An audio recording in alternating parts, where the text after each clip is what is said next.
Can you hear it? These sounds. It sounds like something is being eaten up. It sounds like a worm. But not one of those worms that eat wood. It sounds like an earthworm. The ones that produce compost. The worms that run soil to gold. Yes. I know that earthworms don't have any sound, but I think this one is a bit different.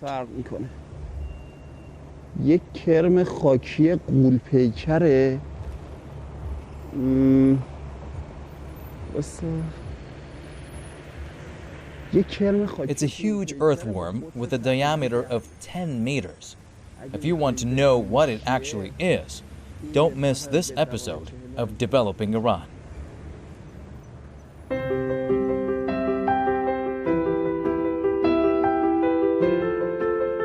When the first underground trains were introduced in London in 1863, the Qajar kings of Iran thought that if they give the construction rights of building a metro system to the Europeans and allow them to monopolize it, then they can have a running metro system and its technology in Iran. But what was actually established in Iran at the end was a horse-drawn wagon that connected the shrine of Abdulazim to today's Horse Square in Tehran.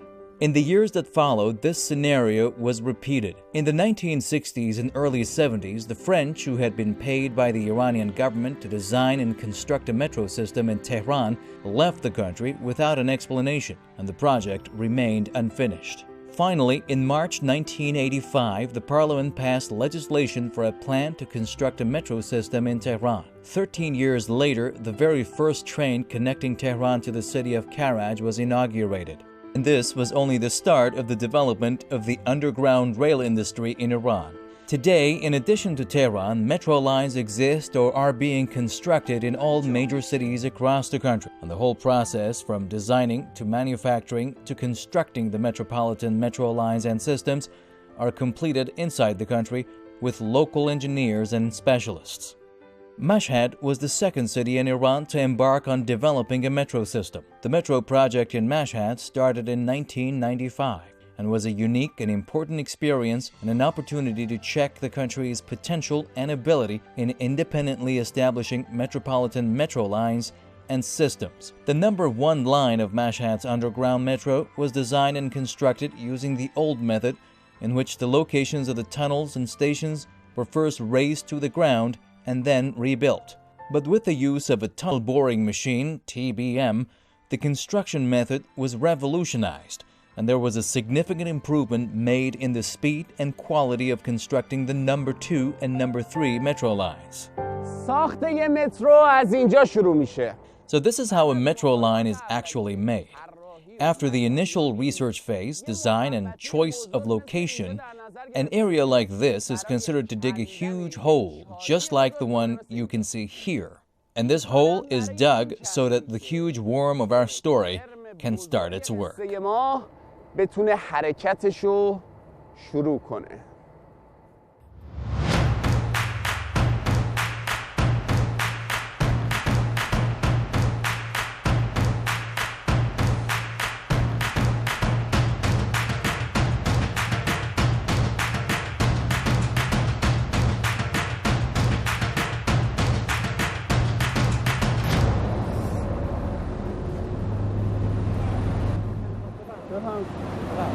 این تو بریم؟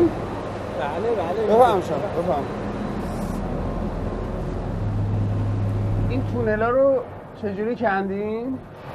تونلا تو خط 2 و 3 برنامه‌ریزی که برای خط 2 انجام شده برای دستگاه مکانیزه TBM. خب دستگاهی که در خط 2 وظیفه درست میشه گفت 7 تونلش به اتمام رسید، با کمک و مساعدت مسئولین شهری برای خط 3 به کارگیری شد و استفاده شد. از این دینامیتا نداشتیم بذاریم اینجوری فشار بدیم؟ نه، روش‌ها یا روش سنتی است، روش MATM که خب تو محدوده شهری به جهت بعضی از صعوبت‌ها استفاده نمیشه، برخورد با معارض، نگرانی از نشست خیابون یا ساختمان‌ها. اما این دستگاه بسیار مکانیزه هستش و توی شکل و شمایل با یه نرخ پیشروی خیلی خوب ایمه و جلوگیری از اون نشست‌های احتمالی چه ساختمان‌ها چه خیابون کار خودشو به نحو احسن انجام با قطر 943 حفاری میکنه. خاطره داشت 9 متر و 43 سانت بله حفاری میکنه. تو مرحله موجود با سگمنت گذاری یه فاصله داخلی تونل به اندازه 8 متر و 43 به ما تحویل میده که ما الان هم داخل همون تونل هستیم. سگمنت گذاری شده مرتب و اینه. اون TBM چه فرقی با روش قدیمی داره؟ این دستگاه همزمان بعد از اینکه حفاری رو انجام بده تو همون مرحله هم بتونای پیشتاختش رو پشت سر خودش نصب میکنه. اما تو روش NATM خب این فضا برای ریسک یکم بیشتره. یه فاصله رو باید طی بکنن در قسمت بالا تونل تقسیم بندی میکنن و در قسمت پایین تونل بعد از اینکه تاپ و بنچشون به یک مرحله رسید بعد بتون ریزی میکنن. اما این روش نه دیگه مصیبت‌ها و نگرانی‌ها رو نداره. همزمانی که الان دستگاه داره پیشروی میکنه و حفاری انجام میده با همون سرفاصله پشت سر خودش دست سگمنت گذاری و مسلح شدن خود تونل رو هم انجام میده.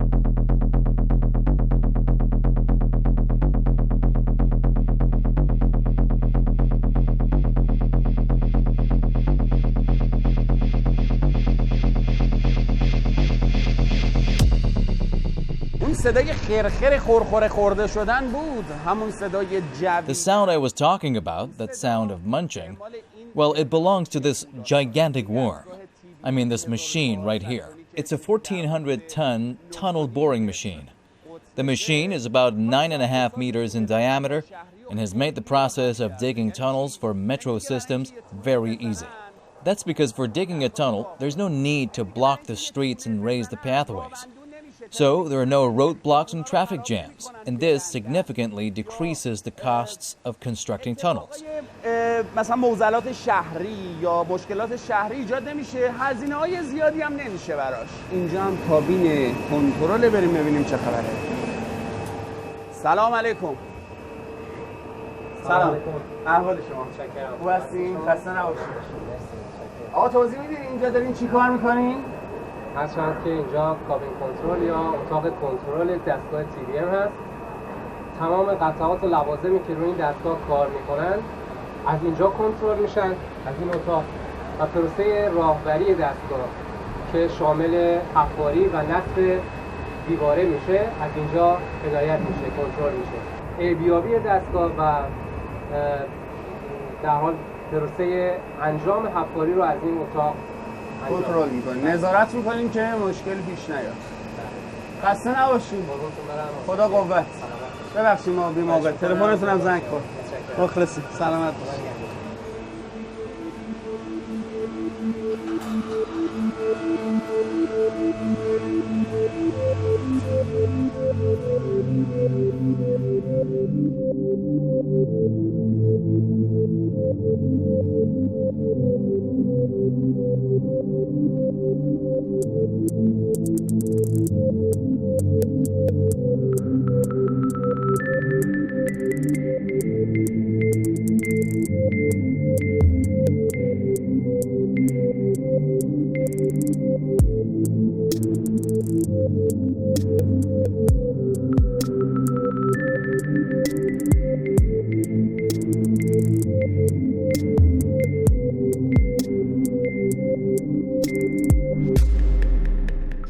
کیلومتر دو تا دستگاه TBM بحث میشد، گفتش که حفاری خودشون رو به اتمام رسوندن و بعد در خط 3 به کارگیری شدن و استفاده شدن که الان نزدیک به 9 کیلومتر هم در خط 3 حفاری داشتن.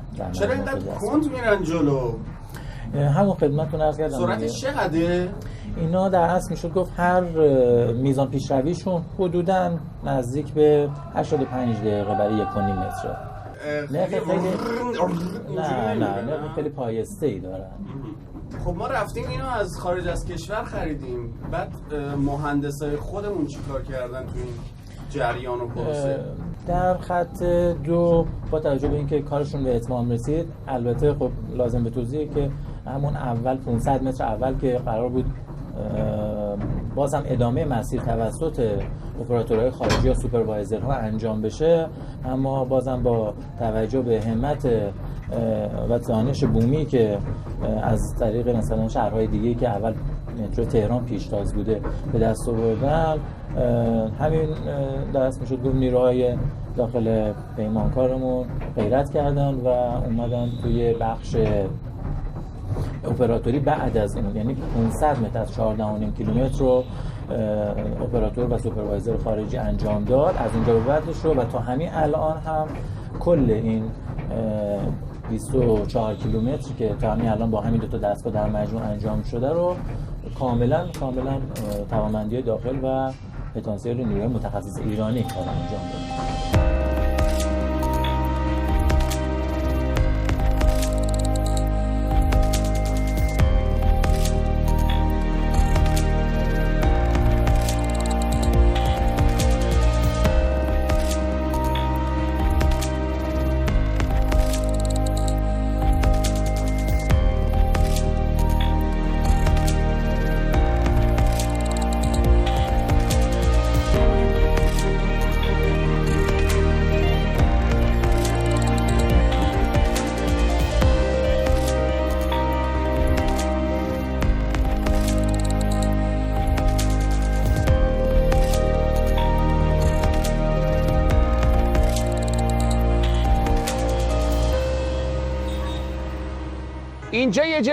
This place here is somewhere special, somewhere really special in Mashhad's metro. But it is not only for those living in Mashhad. In fact, it is not only for Iranians either. This station is for the pilgrims of the shrine of Imam Reza, pilgrims with any nationality, language, culture, and religion. This station brings the pilgrims to their destination, which is the shrine of Imam Reza.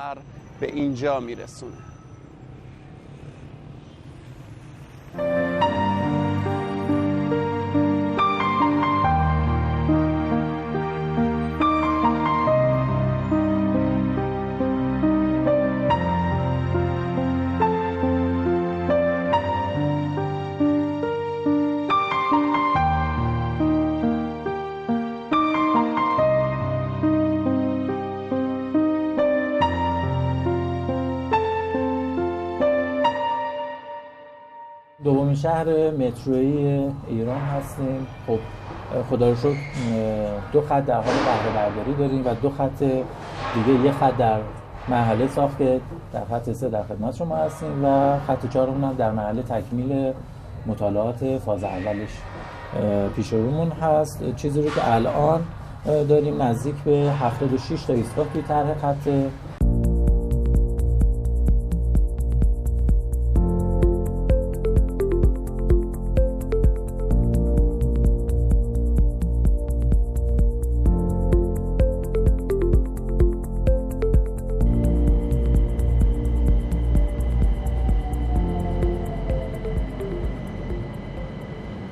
Here is line 2 of Mashhad's metro. Many of the stations in this line are currently operational and the rest are almost complete.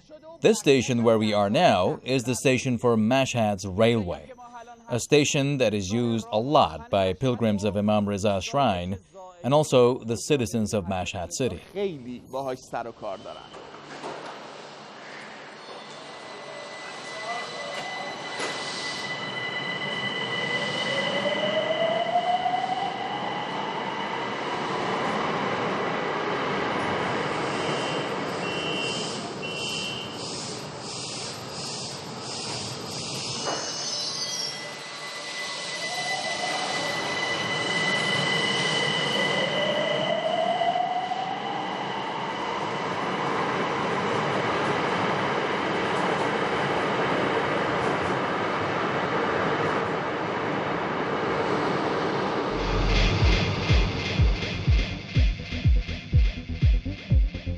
After the gigantic worm gobbled up the soil, which resulted in this tunnel you see, there is still much work left to be done until we actually have a fully operational metro system.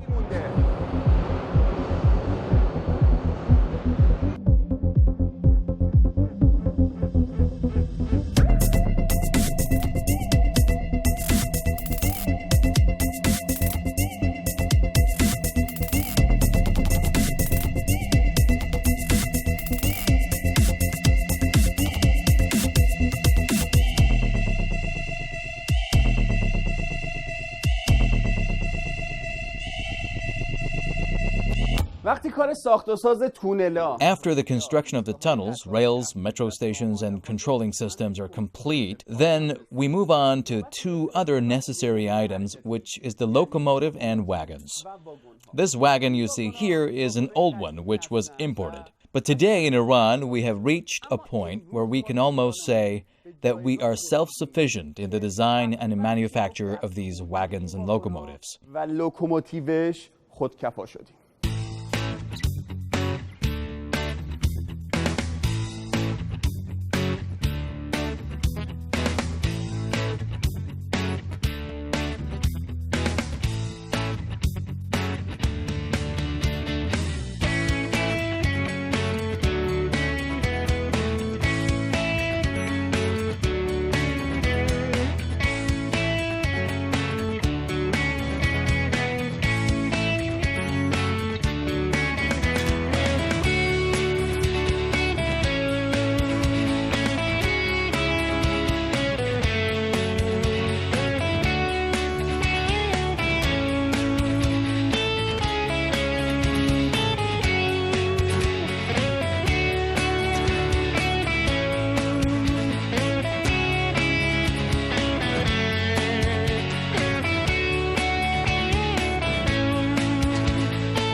دستگاهی دارین شما؟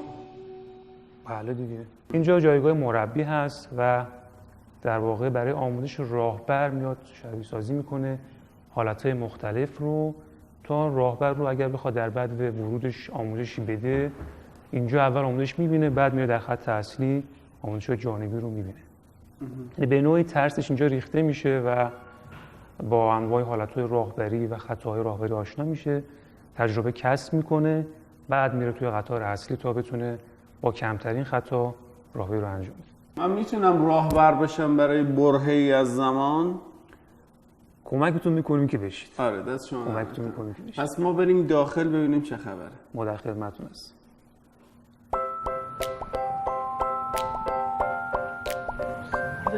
حالا اینجا خوبه. سر داخل کابین خوبه.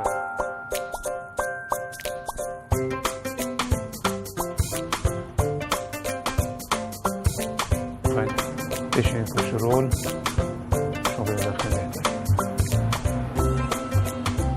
کابینگو الان این تجهیزات مال چیه؟ چه فرمون نداره من رانندگی کنم؟ ببینید کابین راهبری نیاز به فرمون نداره. کابین راهبری یه سری تجهیزات پیشرفته تری هستش اینجا.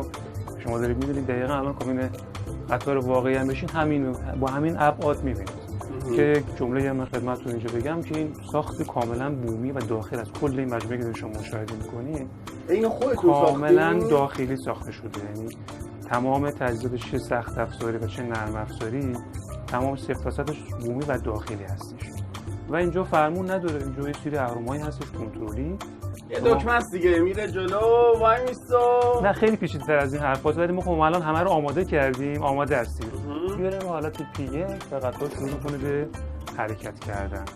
ببینید شتابتون داره بیشتر. الان من تا 70 تا برم. تا 70 تا شما الان مدت اگه بیشتر برم چی میشه؟ خود قطار نگه. این ددمن هستش. دستتون از روش بردارین. آره. ددمن چیه؟ مرد مرده؟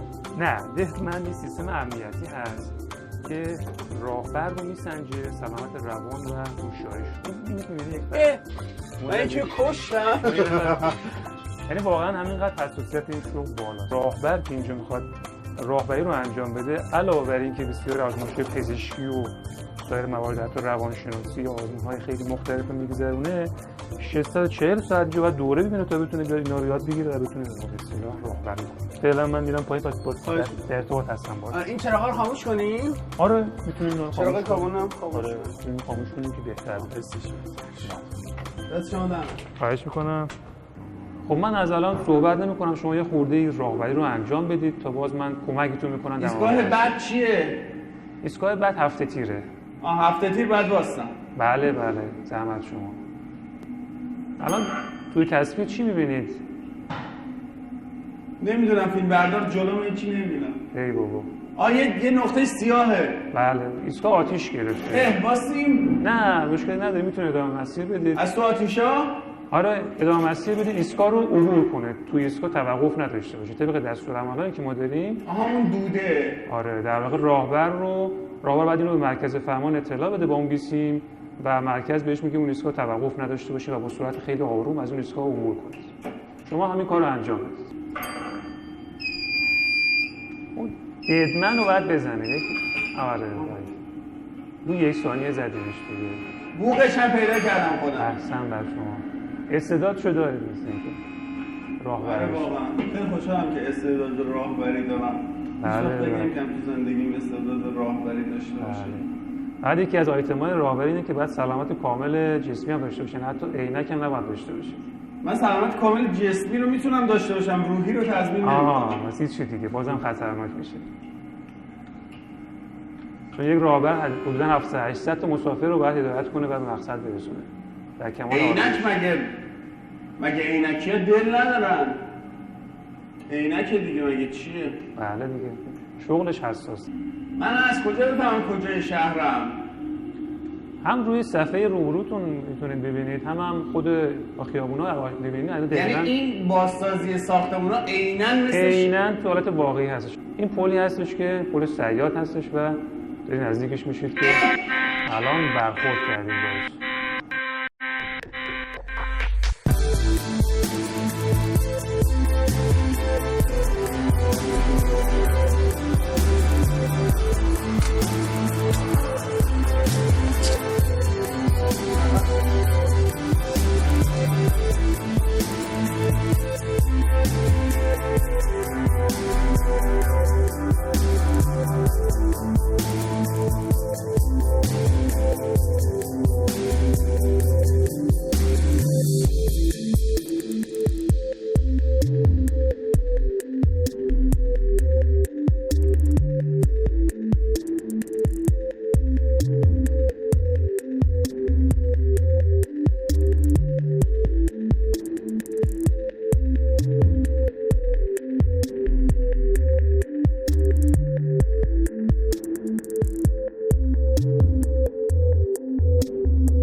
What are the advantages of the metro system compared to other means of public transportation? سیستم‌های حمل و نقل شهری چیه؟ ببینید وقتی مردم از مترو استفاده میکنن نسبت به وسیله شخصیشون باعث میشه که سریعتر به مقصد برسن، ترافیکی در مسیر نیست، امکان خدای نکرده سانحه‌های رانندگی به حداقل میرسه. بعد یکی دیگه از مزایای استفاده از مترو سوخت پاکش هست، استفاده از برق هست که هیچ آلایندگی برای محیط زیست نداره و همچنین کیفیت مطلوب جو داخل قطار، در زمستان هوای گرم، در تابستان هوای سرد و آرامش و یک راهبر هم با یک راهبری بهینه آرامش رو به مسافرها هدیه میده و خیلی راحت در زمان مناسب مردم میتونن به قول و قرار خودشون به مکانهای مورد نظر خودشون برسن. الان دیگه جا افتاده براشون، برای مردم مشهد جا افتاده. بله اگر که دقت کنید به خصوص زمانهای پیک مسافری ما، زمان اوج مسافری، الان دقت کنید ایستگاه‌ها شلوغ هست، یعنی مترو الحمدلله برای مردم قشنگ جا افتاده و با توجه به هدوی هم که داریم که هر 5 دقیقه یک قطاری میتونه توی ایستگاه. هدوی یعنی چی؟ هدوی سرفاصله زمانی حرکت دو تا قطار هست، یعنی از زمان ترک این قطار تا ورود قطار بعدی مثلا 5 دقیقه میشه، این بهش میگن هدوی سرفاصله زمانی. الان که هر 5 دقیقه یک قطار هم میاد داخل ایستگاه برای مردم هم بهتر هست و سریعتر و اون مدت زمان ماندنشون توی ایستگاه خیلی کم هست و الحمدلله فکر کنم رضایت عموم رو هم در پی داشته.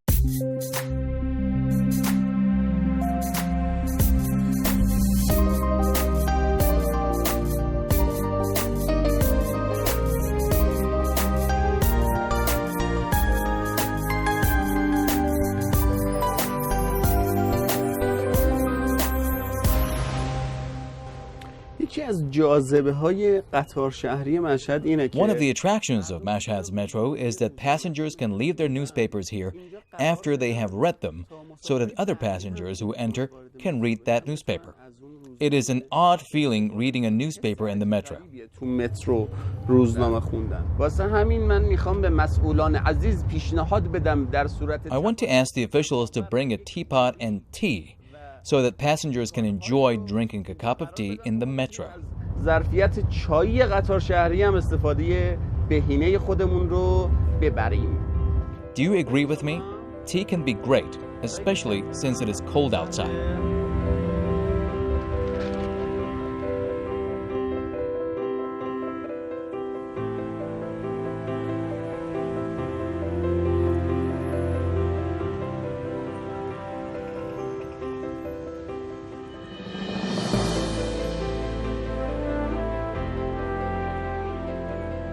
A fish swimming in the sea does not notice the water surrounding it, and we, the people, take the air and oxygen surrounding us for granted. The metro system contributes greatly to clean air in the large metropolitan areas. We should be proud that we have gained the technology to manufacture metros in our country, Iran.